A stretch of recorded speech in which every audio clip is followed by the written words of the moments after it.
3. Welcome back to week 2 of term 2. Your teachers have shared with me some of your great recipes from last week, your tabbouleh salads. I've seen some amazing photos and heard some amazing comments, so that's great, thank you. Right now I'm down at school. I want to show you the growth that's been happening in our garden since you've been away. Over here we have broad beans that have sprouted up, as well as a few of our snow peas that we planted growing. Down here in our middle bed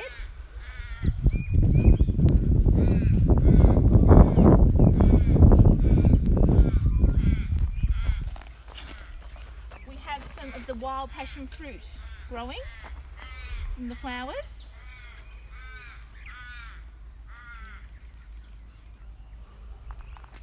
And in our rectangle beds we've got some amazing lombok, some beautiful rainbow silver beet, we've got Tuscan kale, and some pat choy. Over here in our lettuce patch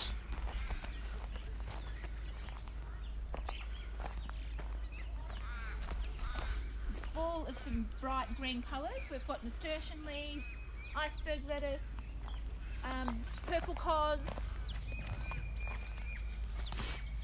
green cos, just to name a few of our varieties.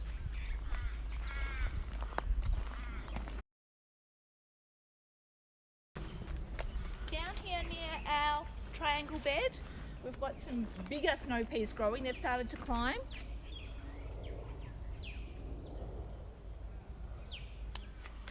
I think some of you might have planted these ones.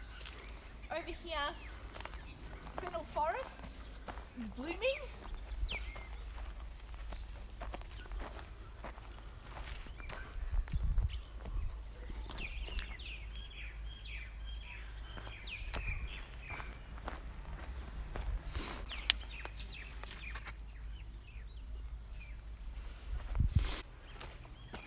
We have this amazing rhubarb.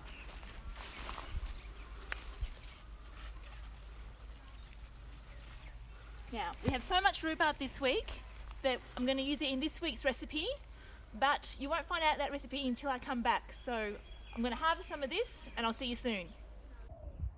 Hello Learning Team 3, I'm back and ready to talk about this week's recipe. This week we'll be making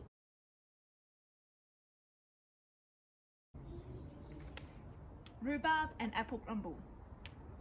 Now this is a dessert, so it has the soft fruit and rhubarb on the bottom and the crunchy topping on top. We have the rhubarb, which I have harvested from the garden at school. We have apples. I'm going to be using Granny Smith apples, but you could use Pink Lady or another variety. There will be caster sugar and lemon juice. And then in the crunchy topping there will be self-raising flour, rolled oats, brown sugar and cinnamon. So let's start cooking. Okay, the first thing you're going to do is you're going to preheat your oven to 180 degrees Celsius. The next thing is I've washed my rhubarb and chopped off the leaves because the leaves are poisonous, we can't eat those. I'm now going to trim all the ends and chop it into about 3 centimetre pieces.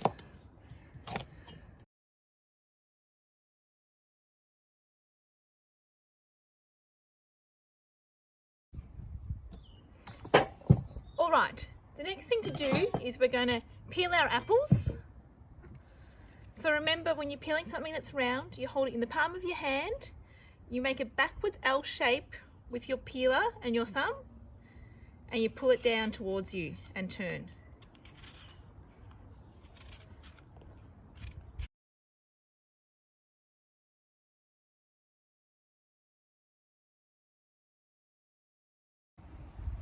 Okay, you're going to take your apple and you're going to cut it into quarters using the bridge technique.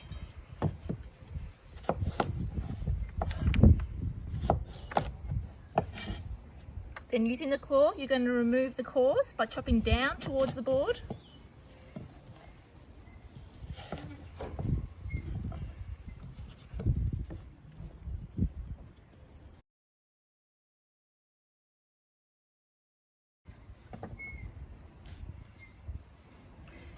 We're now going to slice each apple quarter into 5 or 6 pieces.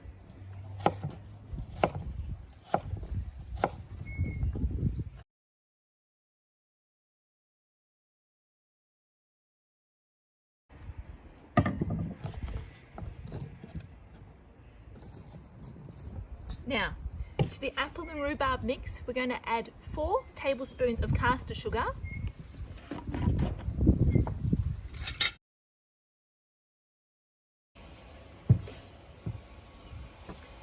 and 1 tablespoon of lemon juice.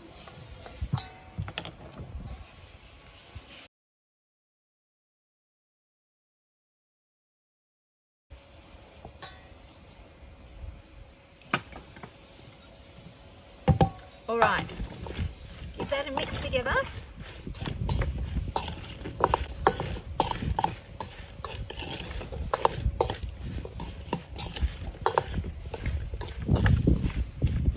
And we're going to transfer it to a baking dish. Okay, we're going to set that aside and make our crumble topping.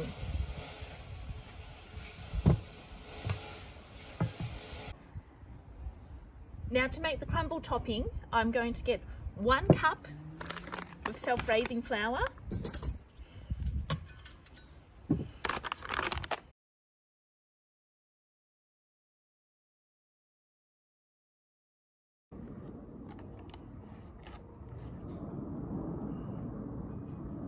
and into the bowl.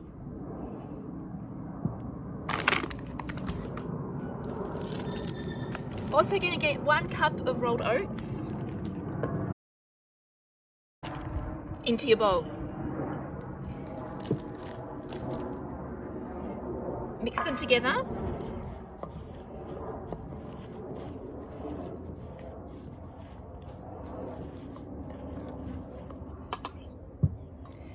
Now I have here 100 grams of butter. I forgot to mention this in the ingredients, but we're going to chop it into cubes and then rub it into the flour and oats with our fingertips.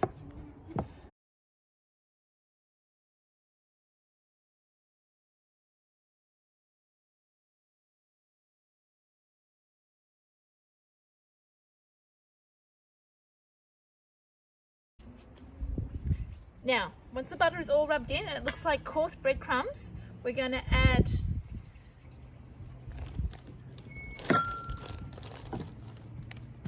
¼ of a cup of brown sugar,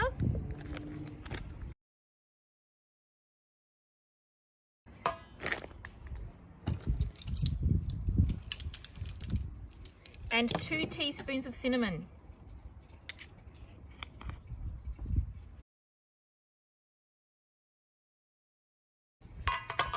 All right.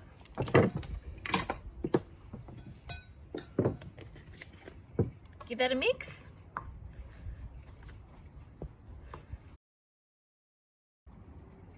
Now we're going to put the topping on top of our apple and rhubarb evenly.